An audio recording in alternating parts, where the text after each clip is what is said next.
Segunda de Pedro 1:10. Segunda de Pedro 1:10. Hasta el 15 vamos a desarrollar hoy. Dice así la palabra: por lo cual, hermanos, tanto más procurad hacer firme vuestra vocación y elección, porque haciendo estas cosas no caeréis jamás. Porque de esta manera será otorgada amplia y generosa entrada en el reino eterno de nuestro Señor y Salvador Jesucristo. Bueno, vamos a leer hasta ahí, después seguimos desarrollando. Dice la palabra en el 10, por lo cual, hermanos, tanto más procurad hacer firme vuestra vocación y elección, porque haciendo esta cosa no vas a caer jamás, o no van a caer jamás.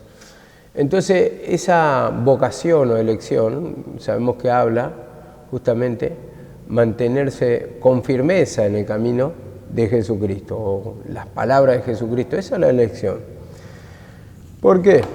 Ustedes siempre tienen que recordar esto, que está hablando la ley y la gracia. O sea, este es el camino de Cristo, la ley se acabó, entonces ellos creyeron que se había cumplido el tiempo, que vino un Mesías, un Redentor, que hizo el sacrificio por el cual obtenemos la salvación.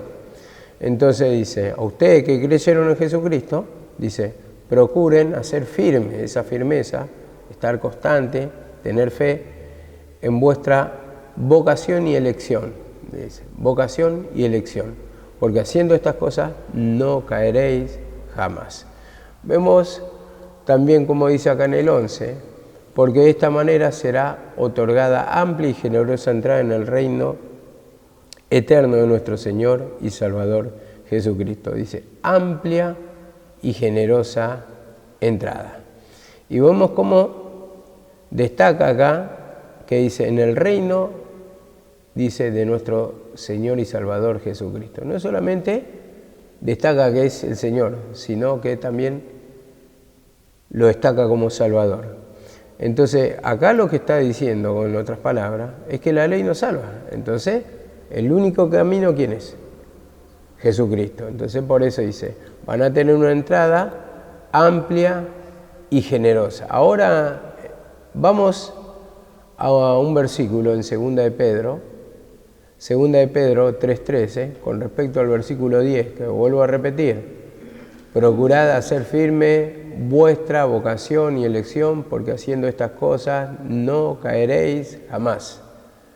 Entonces, vemos, como dice, no va a haber caída, y en el sentido de que, vemos, esa firmeza habla de mantenerse en la fe, y entonces, cuando uno cree que Jesucristo es el Salvador, en este sentido que está viviendo dos tiempos, pero vamos a llevarlo así, le da acá que la salvación y dice, no caeréis jamás, en el sentido que se van a mantener firmes. Va a haber una firmeza, no va a haber caída en esa fe. Ahora dice, y eso es lo que le va a llevar a la salvación. Segunda de Pedro 3:13 dice, porque nosotros esperamos, según su promesa, cielo nuevo y tierra nueva. Dice 14, por lo cual, amados, estando a la espera de esta cosa, procurad con diligencia ser hallados en él sin manchas, dice, e irreprensibles. Y tened entendido, dice en el 15, que la paciencia de nuestro Señor es para salvación. Entonces, la espera de nuestro Señor es para elección. Entonces, acá como lo dice, que uno tiene que estar firme en la elección de Jesucristo. Eso es lo que quiero destacar, ¿no? Porque vemos acá, vuelvo a repetir el 14, estando a la espera de estas cosas, o sea, tener fe, procurad con diligencia ser hallado por él sin mancha, y tener entendido que la paciencia de nuestro Señor, o la espera, esa elección, es para salvación. Y dice acá en el 17, así que vosotros, amados, sabiéndolo de antemano, guardaos, no sea que, arrastrados por el error de los inicuos, como dice acá, de los pecadores, de los malvados, dice, error, caigáis de vuestra firmeza. ¿Por quién lo dice inicuos? Por los mismos judaizantes, inicuos, el error dice, arrastrado, porque ellos eran los que contaminaban. Ellos lo que hacían prosélito. Y como le dice, usted no le dice la misma palabra, usted no dejan que otros sigan. Entonces dice, usted mismo no entran al cielo y no dejan entrar a otros. Entonces así está en la condición de estos judaizantes que dice, sabiéndole de antemano, guardaos y no se haya arrastrado por el error. Ahora dice acá también, de los inicuos, y dice, y caigáis de vuestra firmeza. Caigáis de vuestra firmeza. Entonces, ¿por qué? Porque ellos venían a traer otra vez la ley, venían a reforzar, venían a contradecir el mensaje. En este caso, acá lo predicaba, como vemos, Pedro, pero también lo predicaba Pablo, porque ellos están afirmando que la salvación está ¿en qué? En Jesucristo.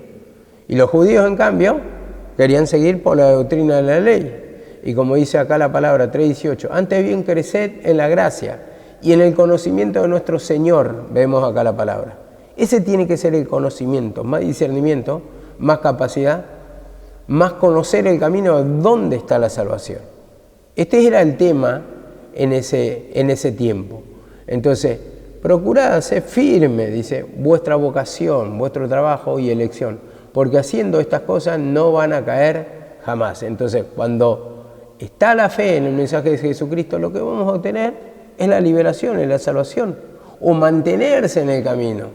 Vemos acá la palabra, si lo llevamos un tiempo atrás, antes de la manifestación de la resurrección, ¿qué va a pasar? Ahí te está diciendo, no caeréis jamás, no vas a ser desviado por la doctrina de los judaizantes. Esto es lo que está diciendo. Y a nosotros, por ejemplo, en este tiempo, si hablamos después de la resurrección, no vamos a caer. ¿Por qué? Porque esto es lo que nos mantiene, Jesucristo. Por gracia soy salvo, dice la palabra. Entonces, la palabra dice para mantener nuestro ministerio. Yo trabajé más que todo, pero no yo, sino la gracia de Dios en mí. ¿Y quién te mantiene firme? Jesucristo. ¿Quién te da la fortaleza? El sacrificio de Jesucristo, que derramó poder. Entonces, por la fe en eso nos mantenemos.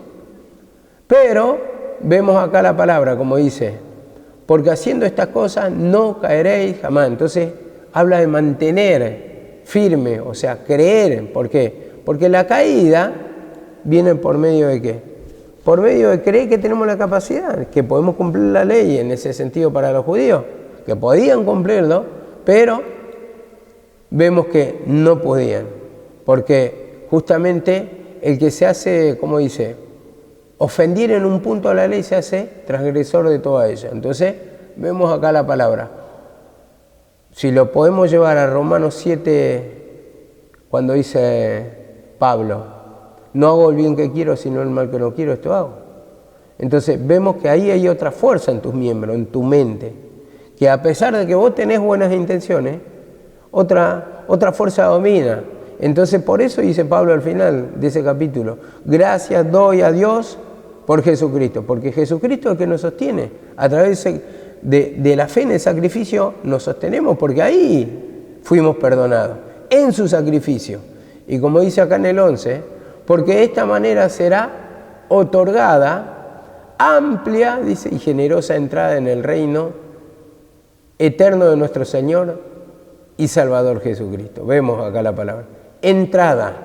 Entonces destaca acá no solamente que es el Señor, que es Dios, que es nuestro dueño, que Él nos compró, sino también el Salvador. Entonces, el Salvador, como dice también la palabra, el autor de la vida. ¿Y qué vida tenemos? Una vida resucitada, una vida nueva. Entonces, nos dice acá, con respecto a este versículo, escuchen, verso 11, dice en Mateo 7:13, dice, entrad por la puerta estrecha, dice esta versión, o por la puerta angosta, es lo mismo. Porque la puerta ancha, dice, porque ancha es la puerta y espacioso el camino que lleva a la perdición, y muchos son los que entran por ella. Porque estrecha es la puerta y angosto el camino que lleva a la vida, pocos son las que lo hallan. Y cuando está hablando de estrechez acá, de esa puerta, ¿qué está diciendo? Que es la única opción. Yo soy el único, dice, camino. O soy el camino, la verdad y la vida. Nadie va al Padre si no es por mí.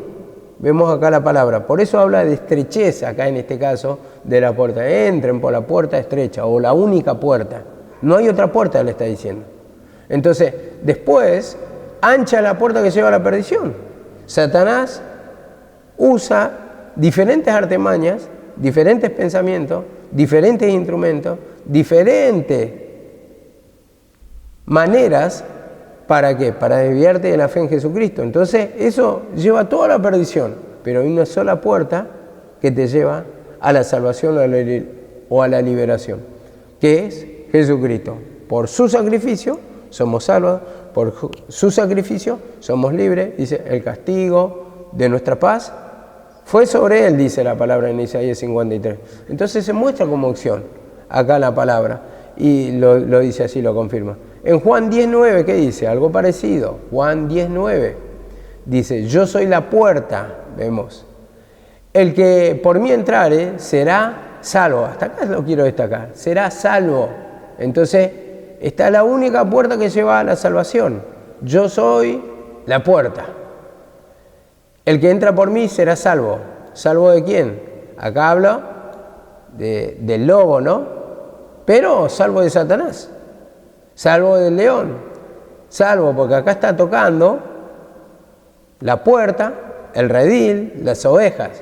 Y en este caso, si entramos por la puerta, vamos, que es Jesucristo, vamos a estar a salvo, vamos a estar cubiertos. Ahora dice en el 12, vamos a leer el 12 al 14, dice, por esto no os dejaré de recordaros siempre estas cosas, aunque vosotros lo sepáis y estéis confirmados en la verdad presente. No les voy a dejar de recordar estas cosas, aunque vosotros lo sepáis. Y siempre estamos tocando el mismo sacrificio de Cristo. Estamos confirmando siempre que hay que humillarse de la incredulidad, que hay que pedir perdón, y como dice acá, aunque vosotros lo sepáis y estéis confirmados en la verdad presente, estén confirmados, o sea, tengan fe, sean constantes, sean hijos de Dios, sean creyentes, siempre les voy a recordar, como dice, y estén confirmados en la verdad presente. ¿Cuál era la verdad presente? Jesucristo. Ahora ya la ley pasó. Esas son cosas pasadas. Y vemos que la verdad presente, antes era una verdad la ley, pero cumplió su tiempo. Después que caducó la ley, vino la verdad presente, o sea, el mensaje de Jesucristo. Pues tengo por justo, dice, en tanto que estoy en el cuerpo, despertarles con amonestación. Otra versión dice, estimularlos, recordándoles estas cosas, el mensaje de Jesucristo. Y dice, sabiendo que en breve voy a abandonar el cuerpo. Y dice acá en el 15, también yo procuraré con diligencia que después de mi partida vosotros podáis en todo momento tener memoria de estas cosas. O sea que le está diciendo, no se olviden de esta enseñanza. Solo en Jesús hay salvación. Solo Jesús es el camino a la vida. Solo en Jesús la liberación. Entonces vemos, con respecto a este versículo, en 2 de Pedro 3.1, 2 de Pedro 3.1. Siempre importante, como dice ahí, recordar el sacrificio de Cristo. ¿Dónde fuimos perdonados? En el sacrificio de Cristo. ¿Dónde obtenemos la liberación? Obtuvimos la liberación en el sacrificio de Cristo. Entonces ahí, Señor, perdóname para tener fe, para que no me aferre a mis ideas, a mi esfuerzo propio, sino que te vaya pidiendo perdón. Y parece a veces una contradicción, ¿no? Que cuando más pedimos perdón en oración, más se manifiesta el pecado, más se levanta Satanás.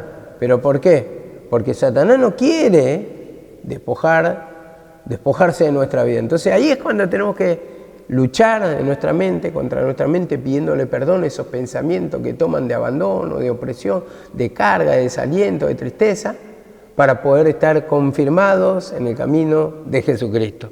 Y recordar que en su sacrificio es donde obtenemos la liberación. Y siempre hacer hincapié en el sacrificio de Cristo. Dice así la palabra: amados, esta es la segunda carta que os escribo, y en ambas despierto con una exhortación. Con exhortación vuestro limpio entendimiento, para que tengáis memoria de las palabras que antes os ha sido dichas por los santos y profetas en el mandamiento del Señor y Salvador dado por vuestros apóstoles. Dice, la segunda carta que les escribo. Como decía Pedro, yo tengo por justo que mientras esté en el cuerpo o en esta vida, despertarle con amonestación, despertarlo, estimularlo, abrirle los ojos. Y en este caso escribe, en segunda de Pedro también, 3.1 dice, que esta es la segunda carta que les escribo y en ambas lo despierto con amonestación, exhortación, dice, vuestro limpio entendimiento, para que tengáis memoria de las palabras que antes les dije, dichas también por, ¿quién? Los profetas, dice, y del mandamiento del Señor y Salvador dado por los apóstoles. Entonces, ese es el mensaje de Jesucristo, reforzar que en el sacrificio ya está todo hecho. Dice, primeramente, dichas por los santos profetas, dice acá la palabra. Y los profetas que profetizaron, ¿de quién predicaban? Del Cristo. Aunque ellos predicaban por sombra y figura, pero después, teniendo el entendimiento y el discernimiento por la palabra, vemos que en el mismo sacrificio estaba mostrando el sacrificio de Cristo. En el mismo sacrificio animal, el sacrificio de Cristo. Y dice, y del mandamiento de nuestro Señor y Salvador dado por vuestros apóstoles. El mandamiento. Y vemos acá todo el mandamiento para que crean en su palabra, que en Él hay vida abundante, que en Él está la liberación, que en su sacrificio hecho en la cruz del Calvario hay vida abundante. Y dice, y Salvador dado por vuestros apóstoles. Bueno, Lucas 9, 28 al 31. Y el 31 es lo que habla del sacrificio. Dice así la palabra. Aconteció que 8 días después de estas palabras, que tomó a Pedro y a Juan y a Jacobo, y subió al monte a orar, esto es el Señor. Y entre tanto que oraba, su apariencia de su rostro se hizo otra, dice, y su vestido blanco y resplandeciente. Y aquí 2 varones hablaban con él, los cuales eran ¿quiénes? Moisés y Elías, quienes aparecieron rodeados de gloria y hablaban de su partida que iba a cumplir en Jerusalén. Cuando está hablando de su partida, ¿qué está hablando? De sacrificio, porque él iba a ser muerto, él iba a ser sacrificado. Entonces ahí habla de la obra redentora que hizo en la cruz, donde nos dio salvación, donde nos dio liberación. Por eso, volviendo al sacrificio de Cristo, como decía acá en segunda de Pedro 1.12, ustedes están confirmados en la verdad presente, pero se lo necesito recordar. Y dice en el 15, yo procuraré que después de mi partida, vosotros podáis en todo momento tener memoria de estas cosas, en todo momento. Entonces eso es lo que no tenemos que olvidar siempre, y aunque nos olvidamos un poquito, ¿no? Porque hablamos muchas veces del pecado, hablamos de otras cosas, pero de la cruz, de su sacrificio, y hacía tanto hincapié mi mamá que no se pierda este mensaje, porque escuchen, graben, escúchenlo, porque después del día que yo no esté más, dice, este mensaje se va a perder. Esa era su preocupación, siempre.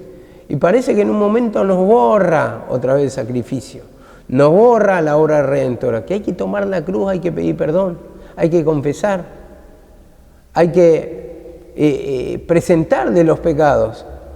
Porque Él hizo la obra en la cruz del Calvario, ¿para qué? Para perdonarnos.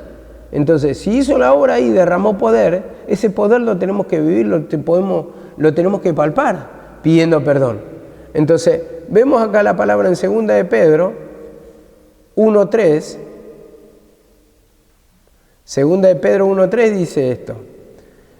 Todas las cosas que pertenecen a la vida y a la piedad nos han sido dadas por su divino poder mediante el conocimiento de aquel que nos llamó a su gloria. En otra versión dice esto: Dios utilizó su poder para darnos todo lo que necesitamos y para que vivamos como Él quiere. Dios nos dio todo eso cuando nos hizo conocer a Jesucristo. Por medio de Él nos eligió para que seamos parte de su reino maravilloso. Es medio largo como lo describe acá, pero está interesante el poder darle acá un sentido a esta palabra, como dice, porque las cosas que pertenecen a la vida y la piedad nos han sido dadas por su poder. ¿Y a dónde derramó ese poder? En la cruz del Calvario, mediante el conocimiento de aquel que nos llamó a su gloria y excelencia. Mediante el conocimiento, o sea, conocer toda su esencia. Dios nos dio a conocer por medio de ¿quién? Por medio de Jesucristo, porque hizo su sacrificio. Entonces palpamos salvación, palpamos liberación ahí, y nos eligió, como dice, para ser parte de su reino. Entonces, en ese sentido, tenemos la salvación, tenemos la liberación. Dice en el 14, por medio de las cuales nos ha dado preciosas y grandísimas promesas para que por ellas llegase a ser participante de la naturaleza divina. Hasta ahí voy a leer. Dice, por medio de las cuales nos ha dado preciosas y grandísimas promesas. Vemos otra versión como dice, así nos dio promesas preciosas y valiosas. Confiando en ellas, ustedes serán semejantes a Dios. ¿Por qué? Porque dice, esas promesas son ¿para qué? Para que lleguemos a ser participantes de su naturaleza divina. Entonces, a ver, si me está diciendo eso, me está diciendo, ¿vamos a ser semejantes a Dios o no? ¿Su misma naturaleza o no? ¿Vamos a tener su misma esencia, su mismo formato? Y entonces vemos que por medio de Jesucristo las promesas las tenemos. ¿Y las promesas de qué? Primeramente la salvación y después la transformación en nuestra vida, la liberación. Salvación para mí también, a ver, quiero decir, es lo mismo, transformación. Porque te salva de la vida de sufrimiento y te transforma en una vida nueva. Eso es lo que está diciendo. Lo destaca con dos palabras, salvación, transformación. A ver, de muchas formas lo va utilizando, pero siempre está hablando de la salvación en sí. Y cuando digo la salvación, estoy hablando de liberación. Vos sos libre, porque nosotros eso es lo que sentimos acá, la transformación o la salvación, que comienza acá, porque nosotros vivimos una vida atormentada acá. Continúa en el otro, a ver, la vida después del cuerpo, pero el sufrimiento lo tenemos en este tiempo o en esta vida mismo. Entonces, necesitamos ser salvos o libres del pecado. Eso está diciendo, ¿no? ¿Tenemos sufrimiento? Necesitamos ser libres. Necesitamos ser salvos. Tenemos cargas, opresión, preocupaciones. De todo eso nos quiere salvar. Todo eso significa salvación. Salvación no quiere decir en el más allá. A ver, en el más allá. Quiere decir acá, esto, ahora. Se presenta como Salvador porque nosotros lo necesitamos ahora para hacernos libres. Ahora, si ustedes lo quieren separar un poco, ¿por qué habla un antes y un después? Yo soy el camino, la verdad y la vida. ¿Por qué Jesucristo se presenta así? Porque vos necesitas la liberación de tu sufrimiento. ¿Y dónde lo necesitas? Acá, en esta vida. Presente, dice, y en la porvenir. ¿La porvenir cuál es? La porvenir después del nuevo tiempo. Entonces, vemos acá que siempre, si dividimos dos tiempos, vamos a encontrar el sentido. El sentido de la salvación, la liberación, ¿cuándo comienza? En esta vida. A mí no me sirve de nada predicar, por ejemplo. Viene una persona nueva y le digo, ustedes pueden ser que sean felices en esta vida, pero tenemos que pensar que el día de mañana te vas a morir y te vas a ir al infierno. Porque primeramente la gente no le interesa eso, a la gente le interesa salir de sus problemas y vienen por problemas en esta vida. Y quiere salir De los problemas de esta vida. Entonces uno le da la salida, uno le da la opción, uno le da el conocimiento, donde justamente está parada su vida, que hay un sufrimiento, que hay un tormento, que hay una pérdida, y de eso se trata justamente, porque es la salvación para el alma, es la salvación, liberación de los tormentos, de los sufrimientos.